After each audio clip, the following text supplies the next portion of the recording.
नमस्कार. आजचा सवालमध्ये तुमचं स्वागत. आज नवा आठवडा आहे. नेहमीप्रमाणे नवा प्रश्नही आहे. मात्र परिस्थिती काही सुधारलेली नाही. गेले 3-4 दिवस आपण दहशतवादी हल्ल्यामुळे झालेले परिणाम बघितले. भग्न झालेल्या इमारती, पडलेले मृतदेह, रक्ताचं थारोळं, झालेला गोळीबार, त्याच्या खुणा, हे सगळं बघत होतो. आणि कालपासून देशामध्ये सुरू झालाय तो राजकीय प्रतिहल्ला. एका पाठोपाठ एक मंत्री राजीनामे देत आहेत. गृहमंत्री, केंद्रीय गृहमंत्री शिवराज पाटील यांनी राजीनामा दिला. आज महाराष्ट्राचे गृहमंत्री आणि उपमुख्यमंत्री आर पाटील यांनी राजीनामा दिला आणि विलासरावांनी सुद्धा राजीनामा देऊ केलाय. तो उद्या किंवा परवा मंजूर होईल आणि नवे मुख्यमंत्री महाराष्ट्राला लाभतील अशी शक्यता आहे. परंतु लोकांमध्ये निराशा आहे, उद्वेग आहे, संताप आहे. लोक असं म्हणतात राजीनामे देऊन काय होणार आहे, आमचं संरक्षण तुम्ही करणार आहात का? म्हणूनच माझा आजचा प्रश्न आहे, मंत्र्यांचे राजीनामे हे एक राजकीय नाटक आहे का? माझा प्रश्न असा आहे आपल्या पाहुण्यांना की निवडणुका तोंडावर आल्यामुळे काँग्रेसने हे केलंय का? हे अशा प्रकारचं राजकीय नाटक करून काही होणार आहे का? आमचे राजकारणी, आमचे सत्ताधारी आणि विरोधी पक्ष दोघंही गव्हर्नन्सच्या बाबतीत, राज्य चालवण्याच्या बाबतीत गंभीर नाही आहेत का? हे सगळे प्रश्न मी आज त्यांची चर्चा करणार आहे. माझ्यासोबत नेहमीप्रमाणे आहेत नामवंत पाहुणे.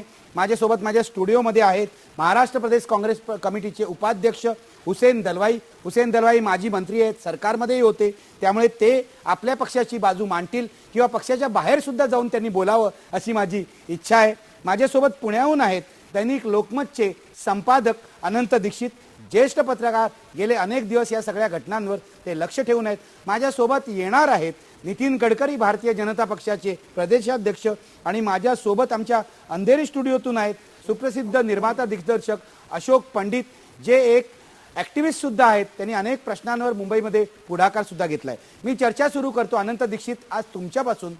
तुम्ही एक पत्रकार आहात, सर्व घटना पाहतात.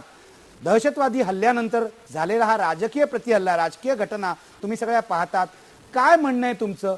जनतेमध्ये जी निराशा पसरली आहे, जो उद्वेग आहे, जो संताप आहे, त्याचं विश्लेषण तुम्ही कसं कराल? 2-3 गोष्टी लक्षात घेतल्या पाहिजेत. पहिली गोष्ट म्हणजे आर पाटील हे ग्रामीण महाराष्ट्रातलं लोकांमधलं नेतृत्व आहे. त्यामुळे त्यांच्या राजीनाम्याविषयी चर्चा करताना वैयक्तिक त्यांच्यावरती चर्चा नसून त्यांनी जे धोरण आणि व्यवहार स्वीकारला त्या संबंधीची ही चर्चा आहे. आणि या दृष्टीनं हा राजीनामा नैतिकतेसाठी दिलाय असं वाटत नाही. याचं कारण असं की मघाशी IBN लोकमतवरती राष्ट्रवादी काँग्रेसचे नेते शरद पवार यांची जी मुलाखत होती ती अतिशय महत्त्वपूर्ण आणि मोलाची होती. त्यांनी असं सांगितलं की 2 दिवसापूर्वी त्यांनी माझ्याकडे राजीनामा दिला होता. 2 दिवसापूर्वी ज्या महत्त्वाच्या जबाबदार नेत्याने शरद पवारांच्याकडे राजीनामा दिला होता ते काल पत्रकारांना असं सांगतात की राजीनामा देण्याचं मी काही कारणच नाही. त्यानंतर मला आठवतं की ताज समोरची कारवाई जेव्हा संपली तेव्हा पत्रकारांशी बोलल्यानंतर आर पाटील यांनी सर्व उपस्थितांच्या बरोबर भारत माता की जय अशा घोषणा दिल्या. खरं म्हणजे अनेक पोलीस मृत्युमुखी पडलेले होते, बराच म्हणजे मृत्यूचं तांडवच तिथं चाललेलं होतं. आणखी त्यांच्या राजीनाम्यामुळे काही प्रश्न सुटणारच नाहीत, काही प्रश्नांची उत्तरं ही सरकारला द्यावीच लागतील.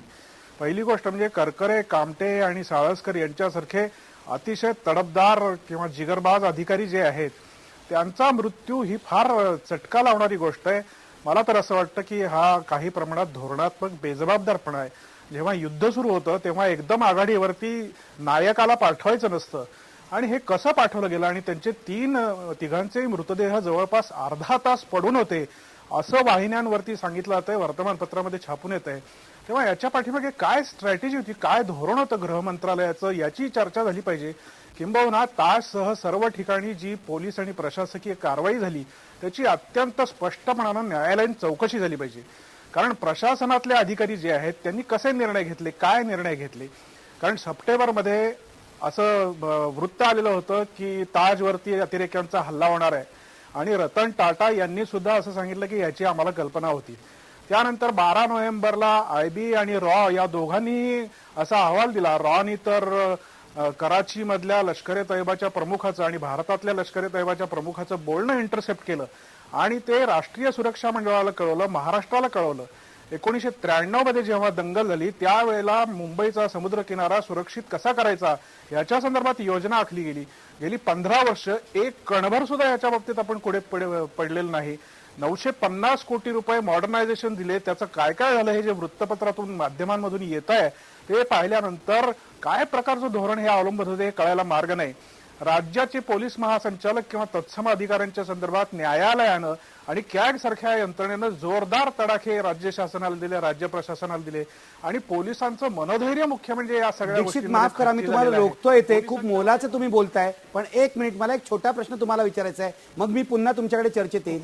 एवढं सगळं तुम्ही गंभीर वर्णन केलंय, मला स्पष्टपणे सांगा, सरकार कोणत्या पक्षाचं आहे याचा काही मतलब नाही. सरकार म्हणून जी संस्था आहे, स्टेट म्हणून, ती पूर्णपणे अपयशी ठरली आहे असं तुम्हाला वाटतं का? 100% सरकार म्हणून ही यंत्रणा अपयशी ठरलेली आहे, पण सरकार म्हटल्यानंतर त्याच्यात जो अंतर्भाव असतो त्याच्यात फरक करायला पाहिजे. एक पोलिसांनी अतिशय चांगल्या प्रकारची कारवाई केलेली आहे, काही पोलिसांच्या बद्दल चर्चा असेल, पण इन टोटॅलिटी पोलिसांची कारवाई अतिशय चांगली झाली. पण ऍडिशनल चीफ सेक्रेटरी किंवा सरकार हा एक खूप मोठा लवाजमा, प्रचंड यंत्रणा असते, प्रचंड तंत्रज्ञान असतं. या सगळ्या गोष्टींचा काही उपयोग न करता असहाय्य होऊन, हतबल होऊन, म्हणजे गुजरातच्या किनाऱ्यावरून हे येता येतं असं मच्छीमार संघटनेचे अध्यक्ष तांडेल की जे राष्ट्रवादी काँग्रेस पक्षाचे, त्यांनी सुद्धा सांगितलेलं होतं. या सगळ्या गोष्टींच्याकडे दुर्लक्ष का केलं याच्यावरती प्रकाश पडला पाहिजे. प्रकाश पडला पाहिजे. दीक्षित बरोबर आहे, मी येतो तुमच्याकडे, मी जातो अशोक पंडित यांच्याकडे. अशोक जी, आपने सुना अनंत दीक्षित हमारे सीनियर जर्नलिस्ट है, वो क्या बोल रहे हैं. ये पूरी सरकार जो है विलासराव देशमुख की यहाँ जो आज है वो पूरी फेलियर हुई है, ऐसा उनका कहना है. कल तो विलासराव जी वहां राम गोपाल वर्मा और उनके बेटे जो है रितेश, इनको लेकर गए. आपका क्या कहना है, आप इस सरकार के बारे में क्या कहेंगे? निखिल जी नमस्कार. मुझे लगता है कि एक पॉलिटिकल बैंक्रप्सी है और चूंकि हमारे नेता किसी भी पॉलिटिकल पार्टी के हों, वो जब तक 100 150 सिक्योरिटी गार्ड्स के साथ घूमना बंद करेंगे तब तक वो एक आम आदमी की जिंदगी को या आम आदमी की लाइफ को आइडेंटिफाई करना नहीं सीखेंगे. इतना इनकी बॉडी लैंग्वेज, आप तो कल की बात कर रहे हैं, आज जब विलासराव देशमुख जी को मैंने आपके चैनलों पे देखा जब वो प्रेस कॉन्फ्रेंस दे रहे थे, तो उनका ये कहना था कि मैंने अपना विड्रॉल जो है, वो अपना रेजिग्नेशन जो है ऑफर किया है. अगर हमारे हाईकमांड ये समझते हैं कि मैं रिस्पॉन्सिबल हूं, मुझे नहीं लगता कि आपको हाईकमांड की जरूरत होनी चाहिए यह आपको एहसास दिलाने की कि आप रिस्पॉन्सिबल हैं. आप चीफ मिनिस्टर हैं इस स्टेट के और आप रिस्पॉन्सिबल हैं. रही बात ये रेजिग्नेशंस की, ये रेजिग्नेशन का ड्रामा जो है ना निखिल जी, आज के टाइम पे या आज के वक्त पे इनफ नहीं है. मैं एज ए सिटीजन अगर कोई क्राइम करता हूं तो मुझे सजा होती है, मुझे पुलिस पकड़ती है, मुझे अरेस्ट किया जाता है, मुझे फांसी की सजा भी लगती है. आज हमारे देश का पॉलिटिक्स, हमारे देश के पॉलिटिशियंस रिस्पॉन्सिबल है, हमारा होम मिनिस्टर रिस्पॉन्सिबल है, हमारे प्रधानमंत्री रिस्पॉन्सिबल है, हमारा प्रेसिडेंट रिस्पॉन्सिबल है, हमारी स्टेट गवर्नमेंट का chief minister, home minister responsible है इतनी लोगों की मौतों का.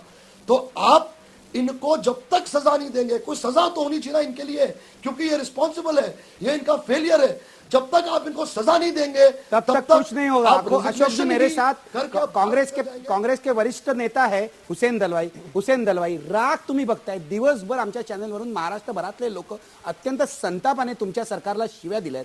मला सांगा तुम्ही की हे सरकार अपयशी ठरलंय पूर्णपणे, हे मान्य करता का तुम्ही? असं आहे, याची जबाबदारी सरकारने स्वीकारलेली आहे.